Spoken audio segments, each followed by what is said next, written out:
Les snowbirds sont plus frileux à traverser la frontière canadienne cette année. Ceux qui y restent pour plus de 30 jours devront se soumettre à un nouveau protocole. Mais tout ça est encore très flou et il reste beaucoup de questions en suspens. Donc, ceux qui partent pour plus de 30 jours maintenant, bien, il y a des formulaires à remplir. Est-ce que je dois le garder sur moi en tout temps? Est-ce que je dois absolument remplir le formulaire? Là, je pars 28 jours, qu'est-ce que je dois faire? C'est quoi la réponse?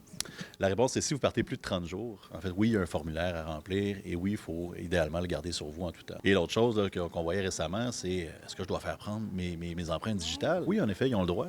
On rentre dans un autre pays, il faut respecter ce qu'ils mettent en place comme réglementation là-bas. Le dédale administratif pour entrer aux États-Unis, le climat d'instabilité et d'incertitude a pu refroidir certains snowbirds qui ont carrément décidé d'annuler leur plan alors que d'autres ont choisi de le repousser de quelques semaines. Donc, eux, habituellement, vont partir au mois de novembre, au mois de décembre. Nous, ce qu'on perçoit en ce moment, on est en train de faire nos campagnes de vente d'assurance voyage pour ces gens-là. Il y a peut-être un peu d'incertitude. Est-ce que je pars tout de suite? Attendez, je vais attendre un autre. Je vais vous rappeler dans 2 semaines. Peut-être je vais l'acheter dans 2 semaines, parce que je vais repousser mon départ. Je veux m'assurer que tout est en place pour que je sois correct à destination. Il n'y a pas que les snowbirds qui cherchent des voies de contournement pour leurs vacances. La majorité des Canadiens aussi. Et vous, c'est votre travail au quotidien d'amener les gens à l'aéroport? À l'aéroport, oui. Il n'y a pas personne, pas beaucoup de les gens canadiens qui vont partir ou prendre l'avion pour les États-Unis. Donc, les gens vont outre-mer. Outre-mer, oui. Ils vont où exactement? Europe, plus.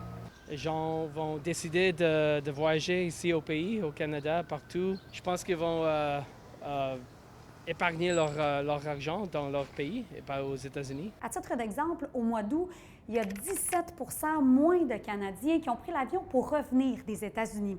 En contrepartie, ils ont été 9 plus nombreux à revenir d'un voyage outre-mer. D'ailleurs, les voyageurs internationaux ont aussi été plus présents chez nous. Est-ce qu'avec tout ce qui se passe, les tensions géopolitiques, est-ce que ça vous freine peut-être d'aller aux États-Unis? Est-ce que c'est ce qui vous a encouragé peut-être plus à venir au Canada, à Montréal? On adore New York, donc On adore c'est vrai New York. que... Mais bon, on y va un peu moins parce qu'il y a l'autre cinglé là-bas. Mais on préfère venir au Canada parce que le Canada, ils ont toujours une position beaucoup plus accueillante et plus sympathique que les Américains. 50-50. Like Europe, Los Angeles pour voir la famille et en Canada aussi. Habituellement, les Canadiens sont plus nombreux à voyager vers les États-Unis que l'inverse, mais au mois d'août, la tendance s'est inversée, ce qui est plutôt rare. Si on regarde les résultats du sondage, on a environ la moitié de nos entreprises touristiques qui parlent soit d'une stabilité ou d'une augmentation des visiteurs américains dans les cantons de l'Est pour la saison estivale. On veut miser sur cette relation-là sur le long terme parce qu'on a des amis, de la famille de l'autre côté des lignes, là, donc malgré toutes les tensions géopolitiques, c'est important pour nous de réaffirmer nos valeurs d'accueil. À Montréal, Mère Cassimard pour Nouveau Info.